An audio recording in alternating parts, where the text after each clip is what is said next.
അവൻ നൂറുദ്ദീൻ. നൂറ് എന്ന് ചെറുതാക്കി വിളിക്കും. എൻ്റെ ബാല്യകാല സുഹൃത്ത്. അവൻ ഈ നഗരത്തിലാണ്. ഇവിടെ മാമ ബീരാനിക്കയുടെ കൂടെയാണ് നൂറിന്റെ താമസം. മാമയുടെ കച്ചവടത്തിന് സഹായിക്കലാണ് പണി.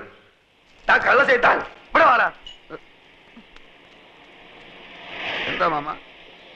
78 43 കൂട്ടിയാൽ എത്രണ്ട? 8 3 11. പിന്നെ 7 4 11 121 അല്ലേ?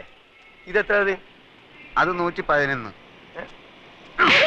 ഇങ്ങനെയാണ് കണക്ക് ചെയ്താൽ 10 രൂപയ്ക്ക് എന്റെ ബാപ്പ ഉണ്ടായി തരുമോ? ഇയാളെ മുടിപ്പിക്കാനായിട്ട് കുടിക്കാണില്ലേ?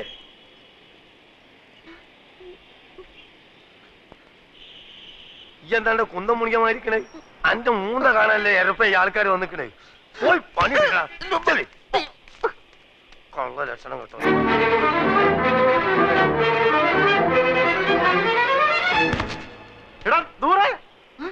എന്റെ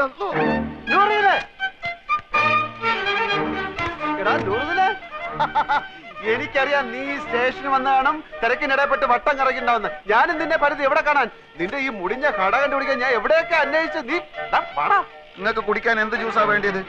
ഗ്രേപ്പ്, പൈനാപ്പിൾ, ഓറഞ്ച്, മാംഗോ, സാത്തുകുടി? ഇനി എനിക്ക് എന്തിനാടാ ജ്യൂസ്? നിന്നെ കണ്ടപ്പോ തന്നെ എല്ലാ ജ്യൂസും ഒരുമിച്ച് കുടിച്ച പോലെ ആയില്ലേ? എവിടെ നിന്റെ അർത്ഥ കൈക്ക് ഉപ്പ് തേക്കാത്ത മാമ? നിന്റെ കട കൊള്ളാമല്ലോ. നിന്റെ മാമ തട്ടിപ്പോയാല് പിന്നെ ഈ കട നിനക്കായിരിക്കും അല്ലേ? ധാരണ്ട് ഞമ്മക്ക് അറിഞ്ഞൂടാ. നിനക്ക് എന്നെ മനസ്സിലായില്ലേ? എടാ, ഒരു ബെഞ്ചിലിരുന്ന് പഠിച്ച് ഒരു പാത്രത്തിലുണ്ട് ഒരു സിനിമ 3-4 പ്രാവശ്യം ഒരുമിച്ച് കണ്ടേടാ. നിനക്ക് എന്നെ മനസ്സിലായില്ലടാ. കാള് തെറ്റി. പടച്ചോരാണ് മാമ. ഞമ്മക്ക് ഈ ചെയ്താൻ അറിഞ്ഞൂടാ. അറിഞ്ഞുകൂടാത്തവനാണെങ്കിൽ എങ്ങനെയാണ് അർത്ഥം ഇപ്പൊക്കാത്ത എന്റെ മാമ? നാട്ടുകാർ പറഞ്ഞു കൊടുത്തായിരിക്കും. അതെ, ഒന്ന് വന്നാട്ടെ. വരുന്നു.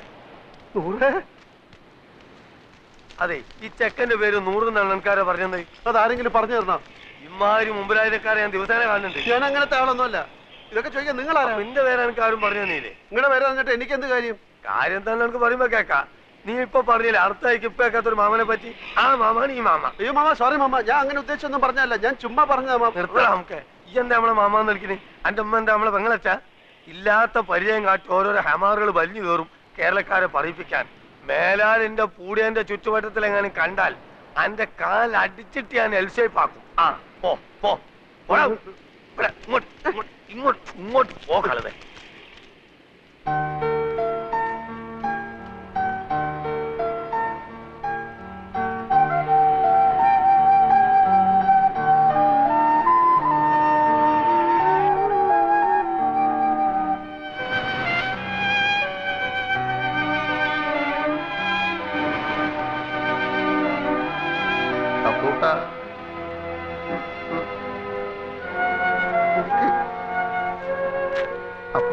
ഈ കടപ്പുറം നിന്റെ തറവാട്ട് വകയൊന്നുമല്ല. നിനക്ക് എന്നെ അറിയില്ലല്ലേടാ പൊന്നി. എടാ, സ്കൂളിൽ പഠിക്കുമ്പോ ഞാൻ നിനക്ക് എത്ര ഐസിക്ക് വാങ്ങിച്ചു തന്നിട്ടുണ്ടോ? എടാ, എല്ലാ കണക്ക് പരീക്ഷയ്ക്ക് നീ എന്റെ പേപ്പർ കോപ്പി അടിച്ചല്ലേടാ ജയിച്ചത്?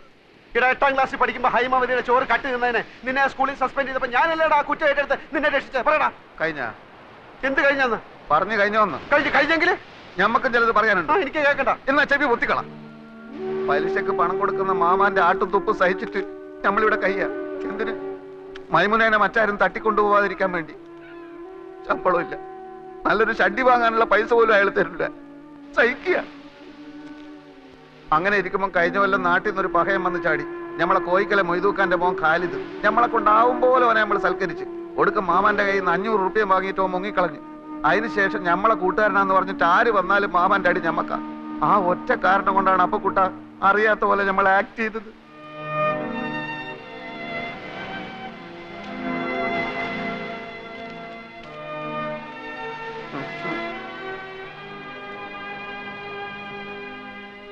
എന്നാലും ഒരെന്നാലുമില്ല.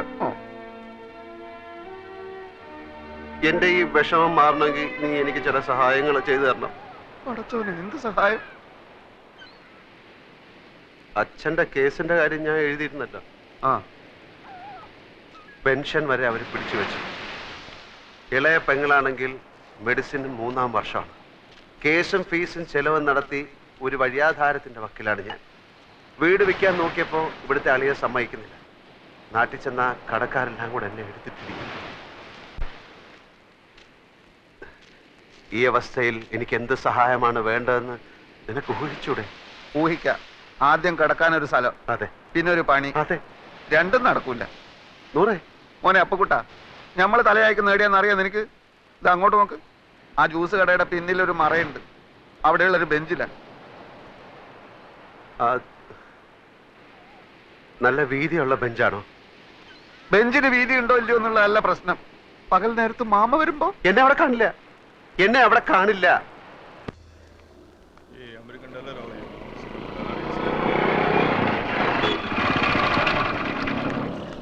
മാനേജർ വന്നിട്ടുണ്ട്. ഞാൻ ചോദിച്ചു, ഇനി പറഞ്ഞ പോലെ ഒന്നല്ല, ആള് ഭയങ്കര ചൂടന, എല്ലാരും ഇട്ട് ചാടിക്കുന്ന കണ്ടു. എടാ അതൊക്കെ ബാങ്കിലെ എന്നോട് വലിയ കാര്യമാണ്. നീ വാ, ഞാൻ കാണിച്ചു തരാം.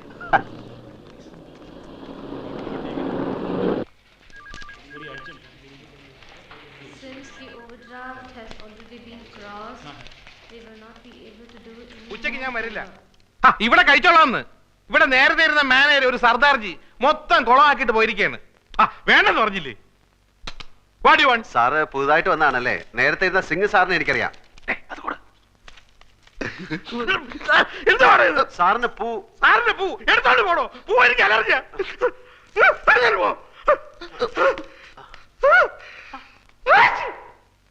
സർ, ഞാനൊരു ലോണിന് അപ്ലൈ ചെയ്തിരുന്നു 2 വർഷത്തേക്ക്.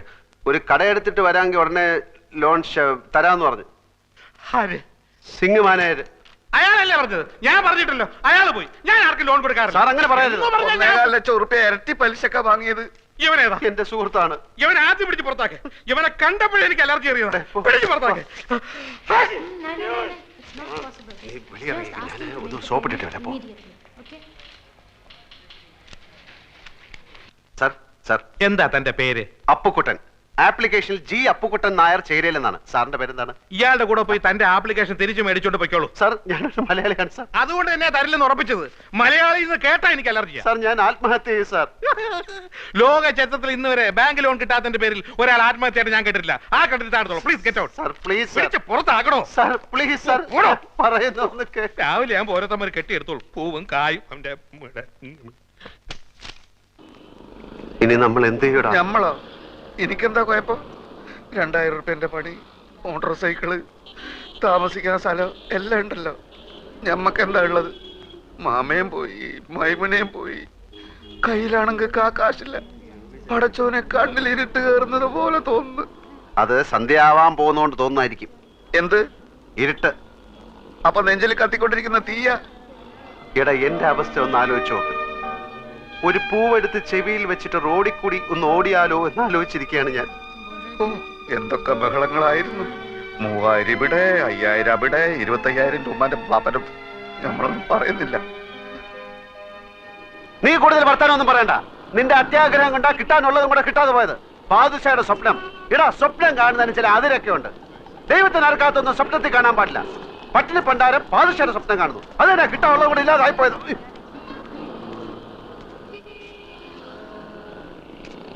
എടോ, എന്റെ വണ്ടി നമ്പർ ട്രാഫിക്കാരൻ കുറിച്ചെടുത്തോണ്ട് പോകുന്നു. ഇതിന്റെ കുറ്റിപ്പറല്ല. അവിടെ ഇവിടെ വണ്ടി വെച്ച് കഴിഞ്ഞാല് ട്രെയിന് വന്ന് എടുത്തോണ്ട് പോകും.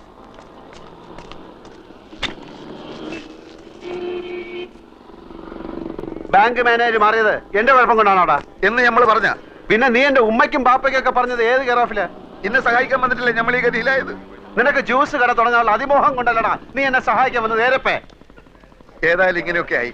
നമ്മൾ തമ്മിൽ വർത്താനം പറഞ്ഞ് അങ്ങോട്ടും ഇങ്ങോട്ടും തെറ്റിയിട്ട് കാര്യമൊന്നുമില്ല. ഞാൻ ചിലതൊക്കെ തീരുമാനിച്ചിട്ടുണ്ട്. എന്ത്? വേറെ വഴിയൊന്നും കണ്ടില്ലെങ്കില് ഞാൻ മോഷണം തുടങ്ങും. മോഷണോ എന്ന് വെച്ചാല്? ഓ, നീ ആ വാക്ക് കേട്ടിട്ടില്ലല്ലോ. ഹൈമവതിയുടെ ചോറ് കട്ട് തിന്ന ആ പ്രവർത്തിക്ക് ഇപ്പോഴും മോഷണം എന്ന് തന്നെ പറയുന്നത്. മനസ്സിലായോ? നീ ഇപ്പൊ ആരെ ചോറാ കട്ടുന്ന? ചോറല്ല, കാശുള്ളവന്റെ വീട്ടിൽ കയറി ഞാൻ മോട്ടിക്കും. പിടിച്ചാൽ പിടിക്കുന്നവനെ കൊല്ലും. അപ്പം ജയിലിൽ പിടിച്ചിടും, എന്നിട്ട് തൂക്കി കൊല്ലും. അപ്പൊ പിന്നെ ഒന്നും അറിയട്ടല്ലോ. അപ്പൊ കൂട്ടാ, നിനക്ക് ചെവിയിൽ പൂവും വെച്ച് റോട്ടിൽ കൂടെ ഓടാൻ നേരായി.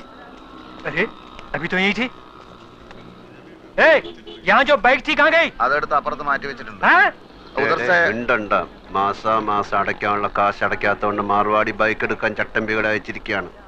ഓ ഗാഡിയിലേക്ക്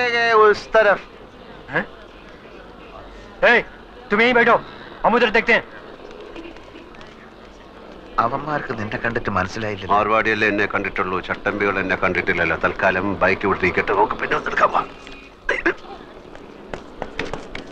അയ്യോ ये है जनरल वार्ड।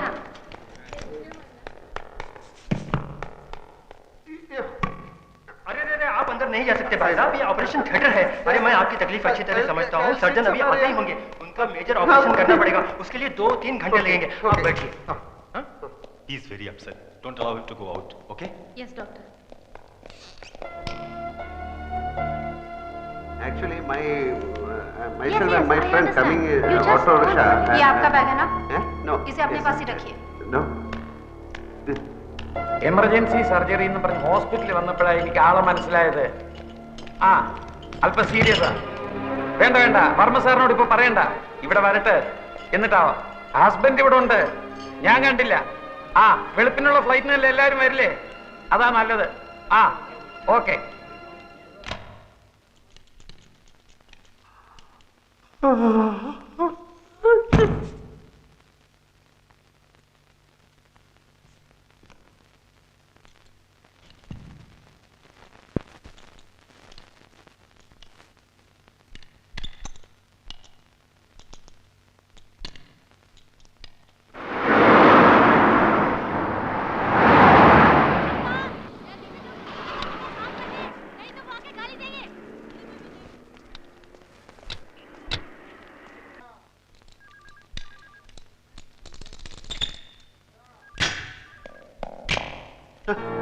ചന്ദ്രികയുടെ അടുത്തിരിക്കുകയായിരുന്നു ഞാൻ, ബോധം തെളിയുന്നവരെ. ആ സാർ ഞാൻ ആക്ച്വലി സാർ ഞാൻ ചന്ദ്രികയുടെ വീട്ടിൽ നിന്ന് എല്ലാവരും വന്നിട്ടുണ്ട്. സാർ ഞാൻ എല്ലാം തുറന്ന് പറയുന്നു. ഒന്നും പറയണ്ട, കഴിഞ്ഞു, ഒക്കെ കഴിഞ്ഞു. വർമ്മ സാർ ആകെ തകർന്നിരിക്കുക. ഒന്നും പറഞ്ഞവരെ ഞാൻ അവരുടെ അടുത്ത് എന്ത് ചെയ്തു?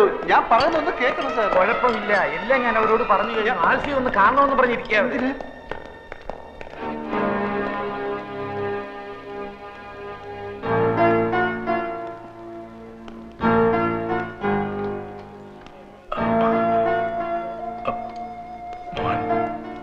ക്ഷമിക്കണം, ഞാൻ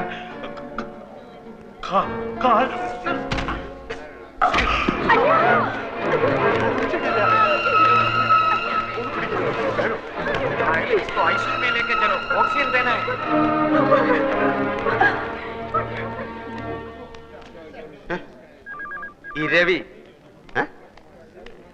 ഇരവി കുട്ടിപ്പിള്ള ഡ്രൈവറാ? ഞാൻ അവരുടെ ഡ്രൈവറാ. ഞാൻ അക്കൗണ്ടന്റാ, ശങ്കരക്കുറുപ്പ്. എനിക്കൊരു കാര്യം പറയാനുണ്ട്. ഹെൽമെറ്റ്. Thank you. ആൽഫി ദേ വിളിക്കണു. ആൽഫിക്ക് ചന്ദ്രിയെ കാണാം, ഇപ്പൊ കാണാം. എനിക്ക് Sir, this wait a file. Minute. ഇവരുടെ കല്യാണം കഴിഞ്ഞാണോ? കല്യാണം 14-ാം തീയതി പറഞ്ഞേ. ആ. ഇന്ന് തീയതി 18 ആയില്ലേ? അപ്പൊ കഴിഞ്ഞു കാണും. എന്നാ കഴിഞ്ഞു. ഹസ്ബൻഡ് എന്നുള്ള കോളത്തിൽ ആ ഓപ്പറേഷൻ തിയേറ്ററിൽ ഒപ്പിട്ടിരിക്കുന്നത്. ആ ഇനിയിപ്പോ ഒന്നും ചിന്തിക്കാനില്ല, എല്ലാം കഴിഞ്ഞു. ചന്ദ്രകുഞ്ഞിന്റെ കാര്യം അല്ല ചേട്ടാ, ഒന്നും ചന്ദ്രകുഞ്ഞ് പറയാറായിട്ടില്ല. കൈയും കാലും ഒക്കെ തളർന്നിരിക്കുക. എന്റെ ഭഗവതി, കോടിക്കണക്കിന് സ്വത്തിന്റെ ഒരേ ഒരു അവകാശിയാ. അത് നേരത്തെ ആലോചിക്കണമായിരുന്നു. കോട്ടപ്പുറത്ത് കോവിലകത്ത് സുഖമായിട്ട് കഴിഞ്ഞ ആ കുടുംബത്തിലെ ഒരേ ഒരു അവകാശി, അതിനെ എന്തിനാ ഇപ്പൊ ഇങ്ങോട്ട് പറഞ്ഞേച്ച്? സാറേ, വർമ്മ സാറിന് ബിസിനസ് മുഴുവനും മോളെ ഏൽപ്പിക്കണം എന്നായിരുന്നു. ഇവിടെയല്ലേ എൻ്റെ ഓഫീസ്. ഇവിടെയാണെങ്കിൽ വലിയൊരു ഗസ്റ്റ് ഹൗസ് ഒഴിഞ്ഞെടുക്കാൻ, അവിടെ താമസിച്ചുകൊണ്ട് ബിസിനസ് പഠിക്കട്ടെ എന്ന് അവർ തീരുമാനിച്ചു. മാനേജിങ് ഡയറക്ടറായിട്ട് ഇങ്ങോട്ട് അയച്ചു. ഇവിടെ വന്ന് ഈ നസ്രാണി ചെക്കനെ അങ്ങ് പ്രേമിച്ചു. കല്യാണം കഴിക്കണമെന്ന് നിർബന്ധം പിടിച്ചപ്പോൾ വർമ്മ സാറും കുടുംബവും നാക്കശികാന്ത് എതിർത്തു. ചന്ദ്രക്കുഞ്ഞ് അവനെ കിട്ടിയാൽ പിന്നെ എനിക്ക് ഇങ്ങനെ ഒരു മോളില്ല എന്ന് വരെ മുതലാളി പറഞ്ഞു. പിന്നെ എന്തിനാ എല്ലാരും കൂടി ഇപ്പൊ ഇങ്ങോട്ട് കെട്ടി എഴുന്നള്ളിച്ചത്? തലയിൽ വെച്ചാൽ പേനരിക്കും, താഴത്ത് വെച്ചാൽ ഉറുമ്പരിക്കും. അങ്ങനെയല്ലേ ഞങ്ങൾ ആ കുഞ്ഞിനെ വളർത്തിയത്. ഇങ്ങനെ കിടക്കുന്നു എന്ന് കേട്ടാൽ എങ്ങനെയാ ഉള്ളു പിടയ്ക്കാണ്ടിരിക്കുക. വർമ്മ സാറിന്റെ കാര്യം പേടിക്കാനൊന്നുമില്ല. ഷോക്കും കുറ്റബോധവും ഒക്കെ കൂടെ ആയപ്പോ വീണുപോയതാ. പ്രഷർ വളരെ കൂടുതലാ. 1-2 ദിവസം കൊണ്ട് നോർമലാകും. അതുവരെ വളരെ സൂക്ഷിക്കണം. മനസ്സിന് ബുദ്ധിമുട്ടുണ്ടാകുന്ന കാര്യങ്ങളൊന്നും ഉണ്ടാകാൻ നിങ്ങൾ വേണം നോക്കാൻ.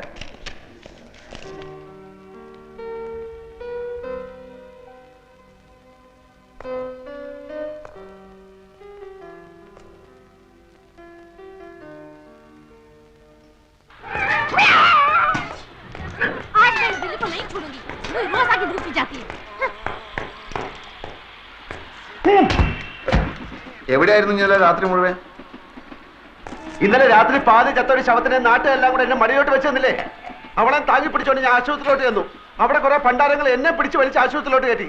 എന്നിട്ട് ഏതാണ്ട് ചവറ് പേപ്പറിലൊക്കെ ഒപ്പിടാൻ പറഞ്ഞു. ആ വെപ്രാളത്തിന് ഞാൻ അവർ പറയുന്നിടത്തൊക്കെ ഒപ്പിട്ടു. അതോടെ ഞാൻ അവളുടെ നായരുമായി. എന്നിട്ട് ഈ പെട്ടി എന്റെ തലയിലോട്ട് വെച്ച് എന്നിട്ട് അവിടെ കുത്തിരിക്കാൻ പറഞ്ഞു. എങ്ങനെയെങ്കിലും ഇതും കൊണ്ട് രക്ഷപ്പെടാന്ന് വിചാരിച്ചപ്പോൾ നിന്റെ മുടിഞ്ഞ മാമ ഒലക്കയുടെ മൂടും അന്വേഷിച്ചോട്ട് കുറെ പോലീസുകാരായിട്ട് അവിടെ കളഞ്ഞു നടക്കുന്നു. ഇനി അയാളുടെ കണ്ണി പെട്ടിട്ട് പുലിവാലാക്കണ്ടെന്ന് കരുതി നിധി കാക്കുന്ന ഭൂതത്തെ പോലെ ഈ പെട്ടിയും കെട്ടിപ്പിടിച്ചോണ്ട് ഞാൻ അവിടെ ഇരിക്കുക. നേരം വെളുത്തപ്പോ അവളുടെ തന്തയെ കുറെ ആൾക്കാർ ഒരു പട പോലെ അലറി വിളിച്ചോണ്ട് ആശുപത്രിയിലോട്ട് വന്നു. ആ തന്ത എന്നെ കണ്ടത് അലച്ചു തല്ലി എന്റെ കാലിലോട്ടും പിന്നെ അവിടുത്തെ തലയും കുത്തി താഴോട്ടും. വെട്ടിയിട്ടവൾ ഒരു സൈഡിൽ പെണ്ണും അവസാനത്തെ വലി വലിച്ചോണ്ട് തന്ത അപ്പുറത്തും. ആ തക്കത്ത് ഞാൻ പെട്ടി എടുത്തോണ്ടെങ്കിൽ ചാടി. അവൾ ഏതാണ്ട് കോടീശ്വരന്റെ മകളാണെന്ന് പറഞ്ഞ അതിലുണ്ടോ ഇരുത്തി. നീ ആ പെട്ടി തുറന്നു നോക്ക്. അതിനകത്ത് എത്ര രൂപയുണ്ടെന്ന് എനിക്കറിഞ്ഞൂടാ. ചെറുതാണെങ്കിലും വിലയുള്ള പെട്ടിയാ. അകത്ത് കാര്യമായിട്ട് എന്തെങ്കിലും കാണാണ്ടിരിക്കില്ല. നിനക്ക് എന്റെ പേരറിയോ? അപ്പക്കുട്ടൻ നായർ. അത് പണ്ട്. ഇപ്പൊ ആൽഫി. ആൽഫി അതെന്തോ തിന്നുന്ന സാധനത്തിന്റെ പേരല്ലേ? അല്ല, അത് കുൽഫി. അതെ, കുൽഫി. ഇത് ആൽഫി, ആൽഫ്രഡ് ഫെർണാണ്ടസ്. ആ പെണ്ണ് തന്തയായിട്ട് പിണങ്ങിയിട്ട് പ്രേമിച്ച് കെട്ടിയവന്റെ പേര്. അപ്പൊ അവനോട് പോയി? ഈടെ അവനെ ആരും കണ്ടിട്ടില്ല. അതല്ലേ എല്ലാരും കൂടെ എന്നെ പിടിച്ച് അവനാക്കിയത്. എന്നാലും അവനവിടെ പോയി? ഈടെ അവനെ ആരും കണ്ടിട്ടില്ലെന്ന്. ഈ പെണ്ണ് മാത്രമേ കണ്ടിട്ടുള്ളൂ. അവള് കണ്ണും മൂക്കും തളർന്ന് നടക്കുന്നതുകൊണ്ട് വാ തുറന്നൊന്നും മിണ്ടാൻ കഴിയുന്നില്ല. എന്റെ ഗതികളല്ല എന്ന് പറയാം. എന്നാലും അവനവിടെ പോയി? അവനെ കണ്ടിട്ടില്ലെന്ന് പറഞ്ഞാ തുറന്നു. ഇതെന്താ വലിയ പെട്ടിക്കകത്തൊരു ചെറിയ പെട്ടി? വെട്ടിയല്ലടാ, കമ്പ്യൂട്ടർ.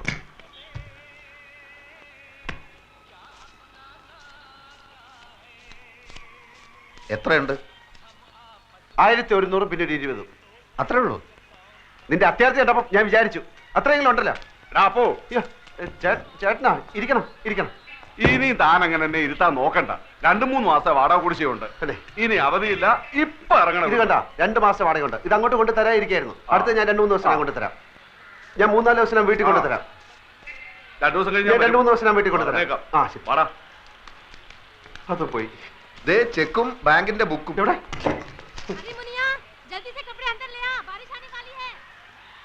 എന്റെ അമ്മോ, 23 ലക്ഷം അവളുടെ അക്കൗണ്ടിൽ ബാങ്കിലുണ്ട്.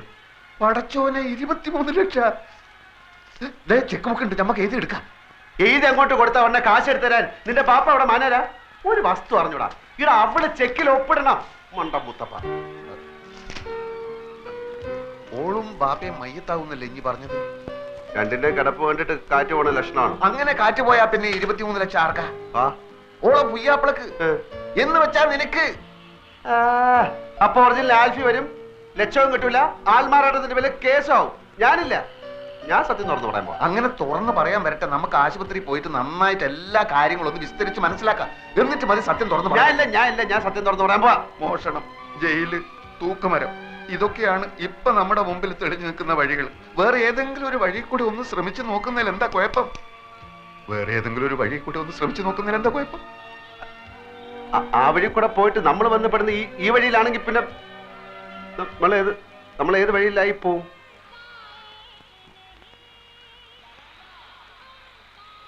പോയി നോക്കണോ?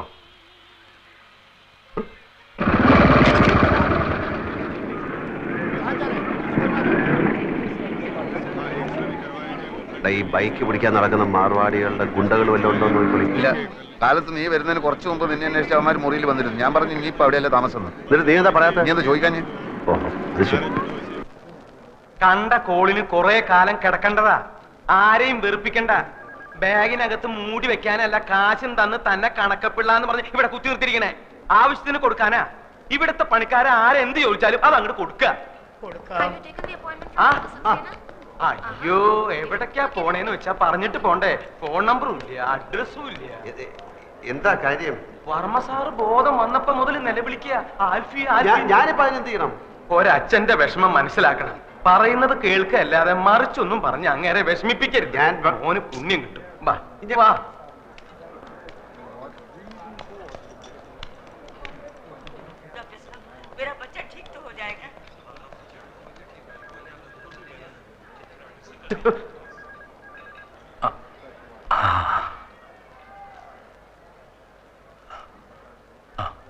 അടുത്തു വരൂ.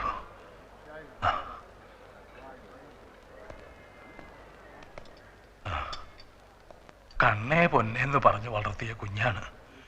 ഇപ്പൊ കിടക്കണ കിടപ്പ് കണ്ടില്ലേ? ഡോക്ടർ പറഞ്ഞു നീ വേണം അവളെ രക്ഷിക്കാനെന്ന്. എന്റെ മോളെ കൈവിടരുത്. ഒന്ന് പറയൂ ഇരവി, എന്നോട് മാപ്പാക്കണമെന്ന് പറയൂ. പിണക്കവും പരിഭവവും ഒന്നും ഇല്ലാന്ന് എന്നോട് പറഞ്ഞു കഴിഞ്ഞു. എല്ലാം ഞാൻ പറഞ്ഞു മനസ്സിലാക്കിച്ചോളാം. വർമ്മ സാറ് വെറുതെ വിഷമിച്ച് പ്രഷർ കൂട്ടണ്ട. ആ, അത് കേട്ടാ മതി എനിക്ക്. 100. 100?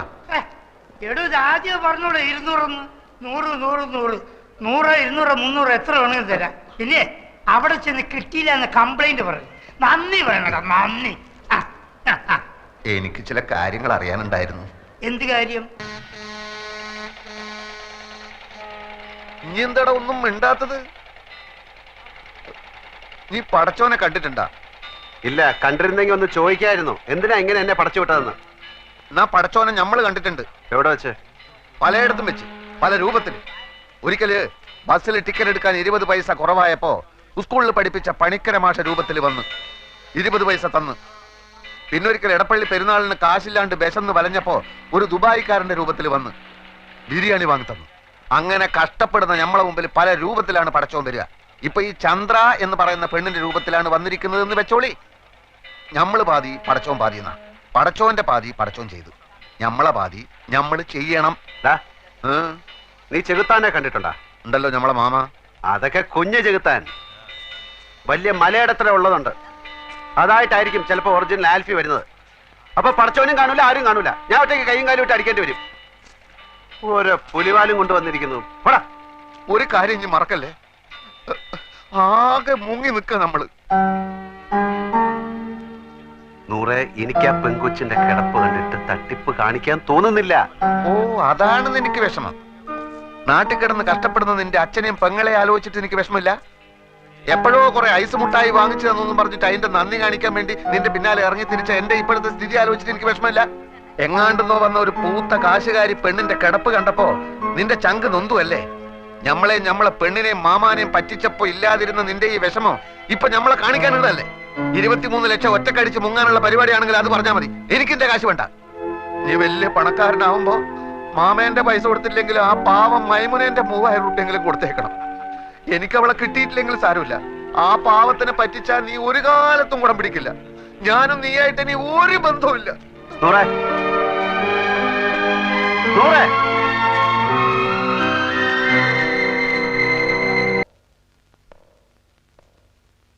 കൊച്ചേ, നിനക്കെല്ലാം കാണാനും കേൾക്കാനും പറ്റുമെന്ന് എനിക്കറിയാം. അയാം അപ്പുക്കുട്ടൻ. എന്റെ പേര് അപ്പുക്കുട്ടൻ എന്നാ. വഴി വെച്ച് നാട്ടുകാരെല്ലാം കൂടെ നിന്നെ എന്റെ തലയിൽ വെച്ച് തന്നതാ. ഇവിടെ കൊണ്ട് ഞാൻ ഇറക്കി. അതോടെ അവരെല്ലാം കൂടെ പിടിച്ച് എന്നെ നിന്റെ ഭർത്താവാക്കി. ഇടിവെട്ടിയവന്റെ തലയിൽ പാമ്പ് കടിച്ചു എന്ന് കേട്ടിട്ടുണ്ടോ? ആ ഗതിയാ ഇപ്പൊ എന്റേത്. അതുകൊണ്ട് സത്യം തുറന്ന് പറഞ്ഞേക്കാമെന്ന് കരുതിയാ ഇപ്പൊ ഞാൻ വന്നത്. അപ്പൊ ഇവിടെ ആരുമില്ല, എല്ലാരും നല്ല ഉറക്കം. നാളെ ഞാൻ വരും, ഉള്ള സത്യം അങ്ങ് തുറന്ന് പറഞ്ഞേക്കും. കേട്ടില്ല? ഇപ്പൊ ഞാൻ പോന്നു. Good night.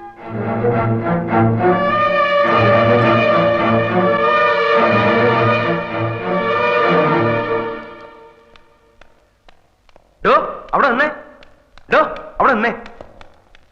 ഒരു പാവം പിടിച്ച പെണ്ണിനെ പ്രേമിച്ച് കെട്ടിയിട്ട് അവളെ ഒന്നിനും കൊള്ളാതായപ്പോ മുങ്ങി രക്ഷപ്പെടാൻ നോക്ക. അങ്ങനെയൊന്നുമല്ല. പിന്നെ താനല്ലടോ അവളുടെ ഭർത്താവാണെന്ന് പറഞ്ഞു ഓപ്പറേഷന് മുമ്പ് ഒപ്പിട്ടത്. അതൊരു പെണ്ണുമ്പോൾ അവിടെ ഒപ്പിട ഇവിടെ ഒപ്പിട അവിടെ ഒപ്പിട എന്ന് പറഞ്ഞപ്പോ ഞാൻ ഒപ്പിട്ട് പോയതാ. അതിപ്പോ നീ ഉണ്ടാക്കിയ സൂത്രല്ലേ? സൂത്രോ? ദേവരാജ് മറ്റേ വർത്താനം പറയരുത്. എന്റെ പേര് KC അപ്പുക്കുട്ടനാ. കുറ്റിപ്പുറത്ത് ചേരിൽ അപ്പുക്കുട്ടനാര്. തനിക്ക് വിശ്വാസമല്ലേ? ബർത്ത് സർട്ടിഫിക്കറ്റ് SSLC ബുക്ക് നാളെ കൊണ്ട് കാണിച്ചു തരാം. അതിപ്പോ ഏത് ചേരിയിലും ഏത് പേരിലും ആർക്കും കിട്ടും.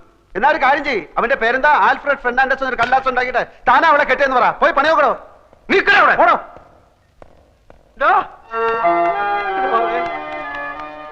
അപ്പൊ സത്യം പറയാൻ പോവാ? സത്യം പറയാൻ പോവാ? അതെ, രാവിലെ ഞാൻ വരും. ഉള്ളതൊക്കെ എല്ലാവരോടും അങ്ങ് തുറന്നു പറയും. അതോടെ ഏർപ്പാട് അങ്ങ് ക്ലോസ് ചെയ്യും. തനിക്ക് എന്താണോ വേണ്ടത്? ഞാൻ സമ്മതിക്കില്ല. എന്ത് വന്നാലും നീ സത്യം പറയാൻ ഞാൻ സമ്മതിക്കില്ല. എനിക്ക് സത്യം പറഞ്ഞേ പറ്റും. എന്താണ് നിന്റെ അപ്പന്റെ പേര്? ഹരിചന്ദ്രൻ അല്ല, ഗോവിന്ദൻ നായർ. പിന്നെ എന്താണ് നിനക്ക് ഇത്തിരി കള്ളം പറഞ്ഞാല്? എനിക്ക് കള്ളം പറയേണ്ട കാര്യമില്ലല്ലോ. എന്റെ പൊന്നാൽഫി മോനെ. ഓ, അപ്പുക്കുട്ടൻ നായരുടെ മോനെ, ഞാൻ പറയുന്നത് കേക്ക്. നീ പറഞ്ഞത് ശരിയാ. കള്ളം പറയേണ്ട കാര്യം നിനക്കില്ല. പക്ഷെ ഇവിടത്തെ സ്ഥിതി കൂടി ഒന്ന് ആലോചിക്കണ്ടേ? മോളുടെ ഗതി കണ്ട് നിന്റെ മുമ്പിലല്ലേ ആ വർമ്മ സാറ് ബോധം കെട്ട് വീണത്. ആ ഷോക്കീന്ന് ഇതുവരെ അങ്ങേര് കര കയറിയിട്ടില്ല. ഈ നിലയിൽ ഇതും കൂടി കേട്ട ആ പാവം ചത്തു. ഞാനല്ലാത്ത കാര്യം ഞാൻ എങ്ങനെ പറയും? നിനക്ക് സത്യം പറയണല്ലേ? ആ, നീ സത്യം പറഞ്ഞോ. ഒരു 3-4 ദിവസം കൂടി കഴിഞ്ഞോട്ടെ, അങ്ങോട്ട് ഒന്ന് എഴുന്നേറ്റ് നിന്നോട്ടെ. എന്തും കേൾക്കാനുള്ള മനക്കെട്ടി അദ്ദേഹത്തിന് വന്നോട്ടെ. നിന്നെ ഞാൻ ഈ ഇരവിക്കുട്ടിപ്പിള്ള അദ്ദേഹത്തിന്റെ മുന്നിൽ കൊണ്ടുവന്ന് നിർത്തി സത്യം പറയിപ്പിക്കുക. അതുപോലെ അതിനിടെ ശരിക്കുള്ള വന്ന ഞാൻ കള്ളനാവില്ലേ? വരുന്നെങ്കിൽ എന്നേ വരണമായിരുന്നു. നമുക്കറിയാത്ത എന്തൊക്കെയോ കുഴപ്പങ്ങൾ നടന്നിട്ടുണ്ട്. ചന്ദ്രക്കുഞ്ഞ് വാ തുറക്കാതെ നടന്നോ ഒന്നും അറിയാനും പറ്റില്ല. ഇനി അഥവാ വന്നാൽ ഞാൻ പറയും, ഞാൻ പറഞ്ഞിട്ടാണ് നീ ഈ നല്ല കാര്യത്തിന് കൂട്ടുനിന്നതെന്ന്. പോരെ, ഒരു 3 ദിവസം നീ ഇവിടെ വരിക പോവാ. ഏതല്ലാത്ത ഉപകാരല്ലേ, നീ വരുമോ? 3 ദിവസം കഴിഞ്ഞാൽ ഞാൻ സത്യം പറയും. നീ നല്ല പയ്യനാണ്. നിന്നെ കണ്ടപ്പോഴേ എനിക്കത് അറിയാമായിരുന്നു. എന്നാ ശരി, ഞാൻ ഗുഡ് നൈറ്റ് പറഞ്ഞോ? ഇല്ല. Good night. Good night. പറഞ്ഞതെല്ലാം ഓർമ്മയുണ്ടല്ലോ. ഞാൻ പറയുന്നത് വരെ ഒരു സത്യം ഒരാളോടും പറയരുത്. വാ, സത്യം പറയണ നേരാകുമ്പോ ഞാൻ പറയാം.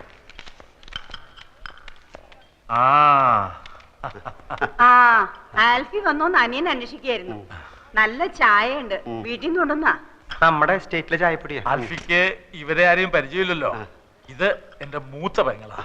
ഇത് പെങ്ങളുടെ മോള് ബിന്ദു. ഇത് ശോഭ. ഇനി ഒരു പെങ്ങളുണ്ട് അമേരിക്കയിലാ, അമ്മുക്കുട്ടി. അവക്കൊരു മകനുണ്ട്, അവൻ ഡോക്ടറാ. പിന്നെ ഇവരെ പരിചയപ്പെട്ടിരുന്നല്ല പരിചയം. ഇനിയിപ്പോ എന്തായാലും നമ്മളൊക്കെ ഒരു കുടുംബമായിട്ട് കഴിയേണ്ട ആൾക്കാരല്ലേ. അധികം സംസാരിക്കണ്ടെന്ന് ഡോക്ടർ പറഞ്ഞിട്ടില്ലേ മാമ? എനിക്ക് ആൽഫിയെ കാണുമ്പോ മനസ്സിന് വല്ലാത്ത സമാധാനവും ശക്തിയൊക്കെ തോന്നുക. ഇത് ഇരവി. അറിയാം. അങ്ങനെ അറിഞ്ഞാ പോരാ, ഞാൻ പഞ്ഞിക്കുരി ബിസിനസ്സുമായിട്ട് നടക്കുന്ന കാലം മുതല് ഇയാൾ എന്റെ കൂടെ ഉണ്ട്. ഇരവി വിഷം കൊടുത്ത് കുടിക്കാൻ പറഞ്ഞാലും അനിയൻ കുഞ്ഞു കുടിച്ചോളും, അത്ര വിശ്വാസ. ഞാനൊരു ക്രിമിനൽ വക്കീലായതുകൊണ്ടല്ല ചോദിക്കുന്നത്, വിഷമം തോന്നരുത്. ബന്ധുക്കളാരും ഇല്ലേ? അച്ഛൻ അമ്മ സഹോദരങ്ങൾ? അച്ഛനമ്മ സഹോദരങ്ങളുണ്ട്. അവരൊക്കെ അങ്ങ് ഡെറാഡൂണില്ല. അത് തനിക്കെങ്ങനെ അറിയാം? കഴിഞ്ഞ പ്രാവശ്യം പാലക്കാട്ടിൽ നിന്ന് ചന്ദ്രയുടെ കോൺഗ്രസ കാറ് ഇവിടെ കൊണ്ടുവന്ന് കൊടുത്തില്ലേ? അപ്പൊ പരിചയപ്പെട്ടതാ. കോൺഗ്രസ അന്ന് പരിചയപ്പെട്ടതാ. എന്നിട്ട് അന്ന് താനത് പറഞ്ഞില്ലല്ലോ. അന്ന് നിങ്ങൾ കണ്ട കീരിയും പാമ്പും പോലെയല്ലേ? ഞാൻ മിണ്ടി കണ്ടു എന്നങ്ങാൻ പറഞ്ഞ എന്റെ മേൽ ചാടി കയറാനോ? ഓഹോ, അപ്പൊ ഇരവി മാമൻ മാത്രമേ നേരത്തെ ഇവിടെ ആൽഫിയെ കണ്ടിട്ടുള്ള ആളുള്ളൂ. എന്നാ ഞാൻ ഒരു സത്യം പറയാം. എന്നാ സത്യം ഞാൻ തുറന്നു പറയാം. ഞാൻ സത്യം തുറന്നു പറയാം. ഞാൻ സത്യം തുറന്നു പറയാം. ഈ രണ്ടുപേരും പറയാൻ പോകുന്ന ഒരു സത്യമില്ല. അപ്പൊ അത് ഞാൻ സത്യം പറഞ്ഞാൽ എന്താ? അപ്പൊ അത് നിങ്ങൾ സത്യം പറഞ്ഞാൽ ഞാൻ കള്ളനാവില്ല. ഞാൻ സത്യം പറയാം. എനിക്കെങ്ങനെ കള്ളനാവും? ഈ സത്യം ഞാൻ പറയാം. ഞാനൊരു ബിയർ അടിച്ചു. ബിയർ? ബിയർ. എന്നോട് ക്ഷമിക്കണം, ഞങ്ങൾ പരിചയപ്പെട്ടപ്പോ ആൽഫി പറഞ്ഞു ഒരു ബിയർ അടിക്കാമെന്ന്. ഇപ്പോഴത്തെ ടെൻഷന് ഞാൻ അന്ന് ആദ്യമായിട്ടൊരു ബിയർ അടിച്ചു പോയി. ആദ്യമായിട്ട് താനല്ലെങ്കിലും പാത്തും പതുങ്ങിയും ഇടയ്ക്കൊക്കെ ലേശം അടിക്കാറുണ്ടെന്നുള്ളത് എനിക്കറിയാം. ഇപ്പൊ മനസ്സിലായില്ലേ ഞാൻ പറഞ്ഞതിന്റെ ഗുണം? പോവാ. ആ പീസിൽ കുറച്ച് പണിയുണ്ട് നീയാണ് പറഞ്ഞു. ആൽഫി, എനിക്ക് ഇപ്പൊ നല്ല ആശ്വാസമുണ്ട്. എന്നാലും 2 ദിവസം കഴിഞ്ഞ് പോയാ മതി എന്നാ ഡോക്ടർമാര് പറഞ്ഞത്. അത് മതി. പ്രഷറൊക്കെ നോർമലായിട്ട് എനിക്ക് ചില കാര്യങ്ങൾ പറയാനുണ്ട്. ഇപ്പൊ വേണമെങ്കിലും പറയാം. ഇപ്പൊ വേണ്ട, മനസമാധാനമായിട്ട് ഭാവി തീരുമാനങ്ങൾ എടുക്കേണ്ട കാര്യങ്ങളാണ്. വർമ്മ സാറ് കിടന്നോണം. എനിക്കും ചില കാര്യങ്ങൾ പറയാനുണ്ട്. എനിക്കൊരു കാര്യം പറയാനുണ്ട്. നീ എനിക്ക് ഹൃദയസ്തംഭനം ഉണ്ടാക്കി ഇറങ്ങിയിരിക്കുക. ഞാൻ വിചാരിച്ചു ഒറിജിനൽ സത്യം പറയാൻ പോവാണെന്ന്. നീ നിന്റെ ഇഷ്ടത്തിനൊന്നും വിചാരിക്കേണ്ട സമയത്ത് ഞാൻ പറയാം. ഈ ക്യാഷ് ഉണ്ടോ? ഒരു 500 റുപ്പീസ് തരാൻ. ഇങ്ങോട്ട് വന്നേ, ഒരു 500 രൂപ കൊടുത്ത്.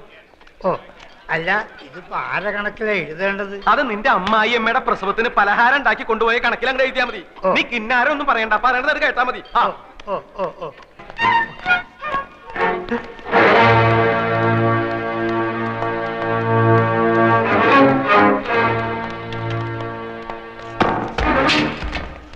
എന്ത് പറ്റിയടാ? നമ്മൾ ഈ പെട്ടിയിലെ സാമാനങ്ങൾ വിൽക്കാൻ നോക്കി. चंद्रा कौन है? What's the matter? कौन है Chandra? Chandra, she's my wife. ये बैग तुम्हारा है? It's my bag. It's my bag. देखिए, इसको हमने इस बैग के साथ एक अजीब हालत में पकड़ा है और इस पर जो टैग लगा है वो हॉस्पिटल का है. It's my bag and he's my servant and he's bringing this bag. But he looks like a thief. Not only his face, but his father's face is also looks like a thief. Thank you very much, sir. Oh, I see. Thank you very much. Thank you for the bag. चलो चलते हैं. ഒറ്റ മുക്കാല് കയ്യില്ലാത്തതുകൊണ്ട് കിട്ടുന്ന നാട്ടെന്ന് വെച്ചിട്ട് ഞാൻ പടച്ചോനെ കണ്ടു. ഏത് പടച്ചോൻ? എടാ, ഞാൻ കുറച്ചു മുമ്പ് പടച്ചോനെ കണ്ടു. ബാങ്ക് മാനേജർ രൂപത്തില്. ബാങ്കിൽ ചെന്ന് ഒപ്പിട്ട എത്ര ലക്ഷം രൂപ ആണെങ്കിലും കിട്ടും. 4 ലക്ഷം ഒന്നും അല്ല. നേരാണോ നീ താങ്ക് യു. അയാൾ വിചാരിച്ചിരിക്കുന്നത് ഞാൻ പെണ്ണിന്റെ ഭർത്താവാണെന്ന്. അതുകൊണ്ട് ഈ ലോൺ കൈ കിട്ടുന്നിടം വരെ ഞാൻ ഈ കളി തുടരാൻ പോവാണ് മോനെ. ഇനിയിപ്പോ ഇപ്പോഴെങ്കിലും നല്ല ബുദ്ധി തോന്നിയല്ലടാ മോനെ.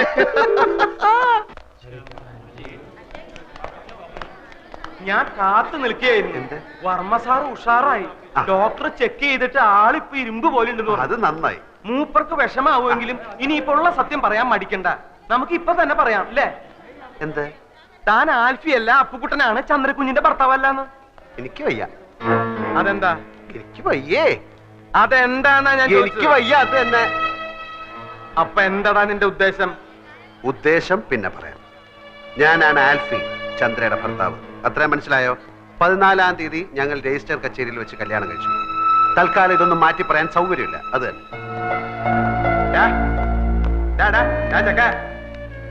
നീയല്ലേ പറഞ്ഞ സത്യം പറയാൻ പോവാന്ന്? താനല്ലേ പറഞ്ഞ സത്യം പറയണ്ടെന്ന്?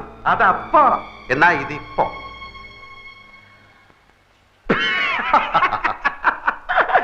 നിന്റെ ഓരോ കളികളെ വാ നമുക്ക് പോയി പറയാം.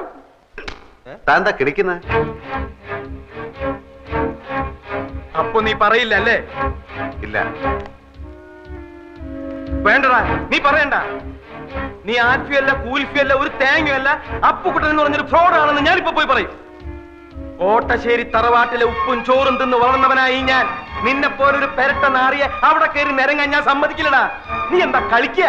ഞാൻ കാണിച്ചു തരാം. ചവിട്ടി കൂട്ടി ഞാൻ പന്നി. താൻ പറയോ? പറയ മാത്രല്ല ആൾമാറാട്ടത്തിന് നിന്നെ കൊണ്ട് കമ്പി ഇടിക്കണം. എങ്കിൽ നമുക്ക് ഒരുമിച്ച് എണ്ണാം. പോട ചെക്ക, നീ എന്താ എന്നെ വരട്ടുക? ഏയ് അങ്ങനൊന്നുമില്ല. താനല്ലേ പറഞ്ഞത് കോണ്ടസ കാറും കൊണ്ടുവന്നപ്പോ എന്നെ കണ്ടു, ചന്ദ്ര പരിചയപ്പെടുത്തി, ബിയർ അടിച്ചു. താൻ എന്റെ ബന്ധുക്കളെ എവിടെ വെച്ചാ കണ്ടത്? ഡെറാഡൂണിൽ വെച്ചല്ലേ? ഇതൊന്നും ഞാനല്ലല്ലോ, താനല്ലേ അവരോട് പറഞ്ഞത്. എന്നെ ഈ വേഷം കെട്ടിച്ചതും ചന്ദ്രയുടെ ഭർത്താവായിട്ട് അഭിനയിക്കാനും പറഞ്ഞത് താന്. അതിന് താൻ ദിവസവും എനിക്ക് 500 രൂപ കൂലിയായിട്ട് തരുന്നുണ്ട്. കണക്കപ്പിള്ള കുറുപ്പ് സാക്ഷി. എന്നിട്ട് അങ്ങേരത് ഇത് ഏത് കണക്കിൽ എഴുതണമെന്ന് ചോദിച്ചപ്പോ അയാളുടെ അമ്മായിയമ്മയുടെ പ്രസവത്തിന് പലഹാരം വാങ്ങിച്ച കണക്കിൽ എഴുതാൻ താൻ പറഞ്ഞില്ലേ? നീ എന്തൊക്കെയാടാ ഈ പറയണേ? ഞാൻ പറഞ്ഞു കഴിഞ്ഞില്ല, താൻ മുഴുവൻ കേക്ക്. താൻ എന്നോട് പറഞ്ഞു അവള് തട്ടിപ്പോവും, അത് കഴിഞ്ഞ് താൻ ആ കിളവന് വിഷം കൊടുത്ത് കൊല്ലും, അപ്പൊ ഭർത്താവ് നിലയ്ക്ക് എനിക്ക് ആ സ്വത്ത് കിട്ടും, അപ്പൊ ഞാൻ അതിന്റെ പകുതി തനിക്ക് തരണമെന്ന്. എടാ ദ്രോഹി, നിന്റെ നാക്ക് പുഴുത്തു പോവും. ഞാൻ എപ്പോഴാടാ ഇതൊക്കെ പറഞ്ഞത്? താൻ പറഞ്ഞില്ല, പക്ഷെ ഞാൻ പോയി പറയും താൻ പറഞ്ഞു എന്ന്. എന്നിട്ടിപ്പോ ആ സ്വത്ത് പങ്കുവെക്കുന്ന കാര്യം പറഞ്ഞ് നമ്മൾ തമ്മിൽ പിണങ്ങിയപ്പോ താൻ എന്നെ കള്ളനാക്കി കാണിക്കാൻ ശ്രമിക്കുന്നു എന്ന് ഇതിനൊക്കെ സാക്ഷികളുണ്ട്, തെളിവുണ്ട്. ഇനി താൻ പോയി പറയണോ ഞാൻ ആ പെണ്ണിന്റെ ഭർത്താവ് ആൽഫിയല്ല അപ്പുക്കുട്ടനാണെന്ന്? ആ വർമ്മ തന്റെ മുഖത്ത് കാർക്കിച്ച് തുപ്പും. ആ തടിയന്മാർ തന്നെ ഇടിച്ച് പഴിപ്പിക്കും. എന്നിട്ട് ആൾമാറാട്ട കേസിൽ നമുക്ക് 2 പേർ കൂടെ അകത്ത് കിടന്ന് ഗോതമ്പ് ഉണ്ടെന്ന് ഇരുമ്പഴിയേണ്ടി കളിക്കാം. പോയി പറയടോ, പോയി പറയടോ. നമ്മുടെ കോൺഗ്രസ്സാക്കാരിൽ പോയിട്ട് ബിയർ കഴിച്ചില്ലേ? പോയി പറയടോ. എനിക്ക് മുകളിൽ ആകാശവും താഴെ ഭൂമിയാണ്, എനിക്കൊന്നും നോക്കാനില്ല. പോയി പറയടോ, പോയി പറയടോ. ഞാൻ എന്റെ വൈഫിനെ ഒന്ന് കണ്ടിട്ട് വരാം. അതിനിടയ്ക്ക് തനിക്ക് വർമ്മ സാറിനോട് വല്ലതും പറയാനുണ്ടെങ്കിൽ താൻ പറ, ബാക്കി ഞാൻ വന്നിട്ട് പറയാം. കോൺഗ്രസ്